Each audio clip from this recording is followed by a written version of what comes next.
Channel पर मैं निशा झा। इस वक्त हमारे साथ बातचीत करने के लिए जयप्रकाश चतुर्वेदी जी हैं। इनसे बातचीत करेंगे। राजस्थान में सीएम की शपथ हो चुकी है। भजन लाल शर्मा आज राजस्थान के मुख्यमंत्री बन चुके हैं और जिस तरीके से जयप्रकाश चतुर्वेदी जी कह रहे थे कि शपथ नहीं ले पाएंगे, कल की वीडियो आपने देखी होगी। चतुर्वेदी जी आप तो कह रहे थे कि भजन लाल शर्मा सीएम नहीं बन पाएंगे, शपथ नहीं होगी और वसुंधरा राजे सीएम बनेगी, लेकिन ऐसे कहाँ हुआ कुछ?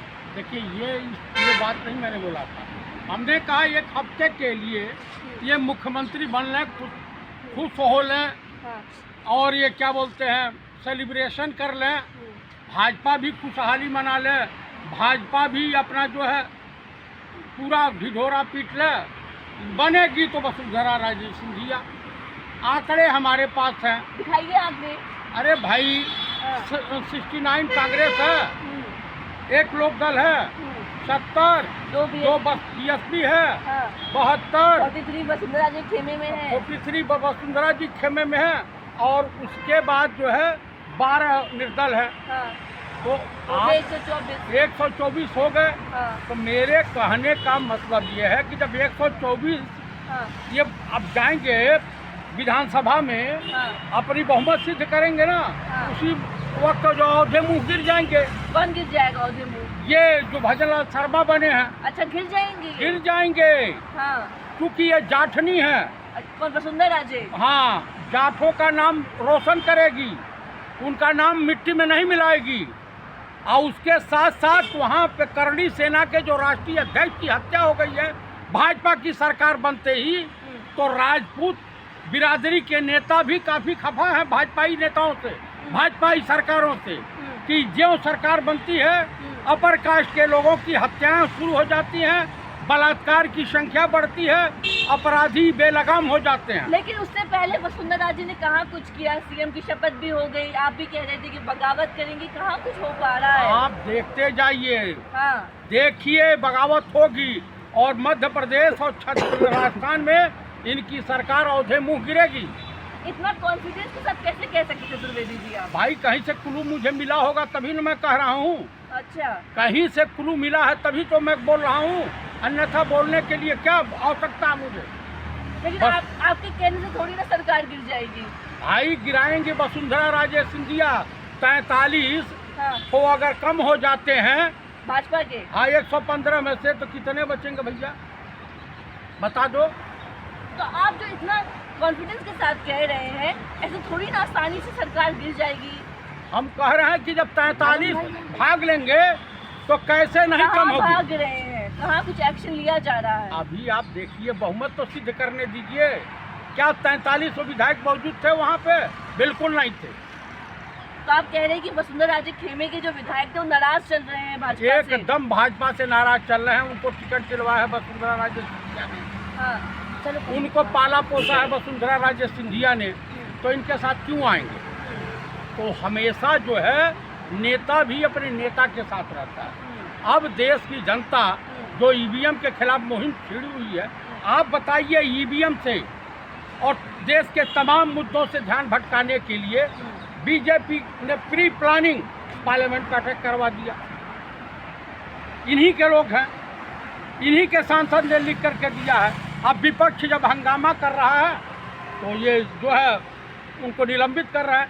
विपक्षी नेताओं को चाहिए कि सामूहिक रूप से पार्लियामेंट का बहिष्कार करें और सड़कों पर उतरना चाहिए, चाहे वो पंडित राहुल गांधी हो या कोई हो।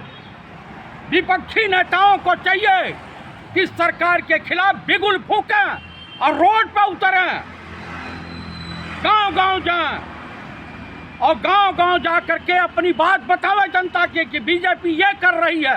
जो सतपाल मलिक ने कहा है वो सब बातें सिद्ध हो रही हैं। मैं आपको ये बता देना चाहता हूँ कि सतपाल मलिक ने कहा कि किसी हिंदू बड़े नेता की हत्या करवा सकता है, करवा देगा। इन्हीं के सरकार में पार्लियामेंट पर अटैक क्यों होता है? तो मेरे कहने का प्राय यह है कि ये दुनिया को, देशवासियों को चूतिया बनाते हैं। और आपको मंदिर का जो उद्घाटन 22 को है, अभी देखिए उससे पहले क्या क्या होगा।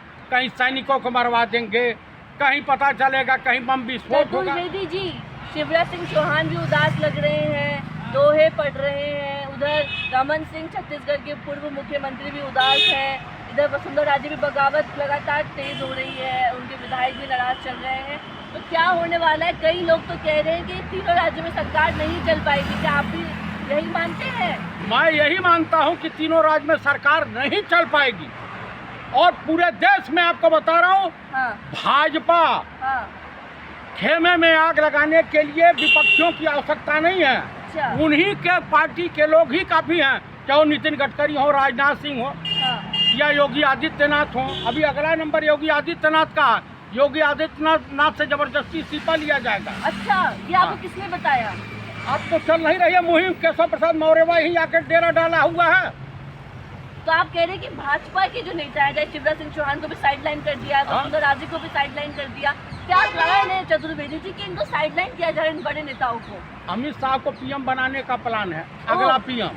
अमित शाह को हाँ, कह रहे हैं कि योगी आदित्यनाथ अगला पीएम बनेंगे। कौन कह दिया? जब मुख्यमंत्री से इस्तीफा मांगा जा रहा है तो क्या भरोसा? शिवराज सिंह भी ताकतवर थे, वसुंधरा राजे थी, रमन सिंह थे, सब साइड किनारे कर दिए गए ना।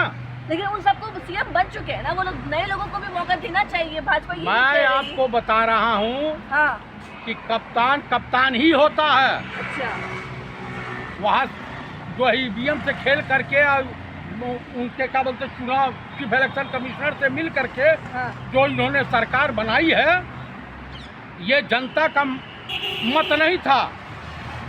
ये बेईमानी से जीते हैं, ईमानदारी से नहीं जीते। उन्हीं सबसे देशवासियों का ध्यान भटकाने के लिए देश की जनता कड़ी का मोटवा देते हैं, जिसको उसके पास जाता ही नहीं है। इसलिए ईवीएम हटाओ, देश बचाओ, संविधान बचाओ, लोकतंत्र बचाओ, ये मुहिम छिड़ गई है पूरे देश में, चर्चाएं हो रही हैं। इसीलिए पार्लियामेंट पर अटैक करवाया है। वो भाजपा का नेता जो है एमपी प्रताप सिन्हा जी, उसमें गया है, उसने कबूल किया। विजिटर कार्ड पे। हाँ, उसने कबूल किया है। और देश का लोकसभा स्पीकर जो है उसको न दंडित करके विपक्षी नेताओं को जलील कर रहा, निलंबित कर दिया है। और हमारे पार्टी तमाम जो है विपक्षी नेताओं का चाहिए पार्लियामेंट का बहिष्कार करो और जनता के बीच जाओ, सड़क पर उतरो, तब समस्या का समाधान होगा, अन्यथा नहीं होने तो वाला। आप ये कह रहे हैं कि पार्लियामेंट पर अटैक इसलिए हुआ ताकि इन मुद्दों से ध्यान हटकाने के बस लिए? बस सही। अभी कोई हमसे बता रहा था कि विज्ञान भवन है और ये संग्रहालय जो है राष्ट्रीय संग्रहालय, इसको दिसंबर तक खाली करना ही टूटेगा। पता है, बनी बनाई बिल्डिंग, इसके बाप का पैसा आता है पनौती। देश का प्रधानमंत्री पनौती है इस देश के लिए। ये सिर्फ गौतम अड्डानी के नौकर के तौर पे काम कर रहा है, ये देश का प्रधानमंत्री नहीं रहा। क्या सरकार चला, ऊपर से हुकूमत कर रहे हैं गौतम अड्डानी, आपको याद होना चाहिए। तो आखिरी सवाल है, अब क्या होगा आगे? इन तीनों राज्यों में क्या होने वाला है? वसुंधरा राजे, शिवराज सिंह चौहान और रमन सिंह क्या करने वाले हैं आपके हिसाब से? अब जब ये तो बगावत करें या न करें, इनकी वसुंधरा राजे तो बगावत करेंगी। हाँ, लेकिन सबसे बड़ी बात है, अब देश की जनता, इनके नेता अगर पब्लिक में वोट मांगने गए तो जनता किस तरह से स्वागत करेगी उसकी कल्पना मत करना। ये लोग वोट मांगने के काबिल नहीं, जनसभाएं नहीं कर पाएंगे जनता के बीच। जनता वो विकराल रूप धारण की हुई है, रोटी की लड़ाई है, रोटी की, पेट की भूख। पूरे देश की संपत्ति तुम गौतम अड्डानी को बेचोगे? आप बताओ। लेकिन विपक्ष के मुख्यमंत्री तो बधाई दे रहे हैं जो अभी मुख्यमंत्री की शपथ ली, और आप अरे हमारे कमलनाथ जी गए हैं, दिमागवा उनका छटक गया। अच्छा, हाँ, दिमागी रूप से विकलांग हो गए। लेकिन आप नहीं देंगे शुभकामनाएं? मैं कहा शुभकामनाएं दूं? इन भ्रष्टाचारियों व्यभिचारियों को मैं शुभकामनाएं देने जाऊं? ये समलैंगिक विभाग है, तो उनको मैं बधाई नहीं देता। चलिए ठीक है। तो ये थे हमारे साथ जयप्रकाश चतुर्वेदी, जिनको आप सुन रहे थे, और इन्होंने कहा है कि वसुंधरा राजे जरूर बगावत करेगी और ये सरकार राजस्थान की जो भजन लाल शर्मा की सरकार है वो नहीं चल पाएगी। बने रहे हमारे साथ, धन्यवाद।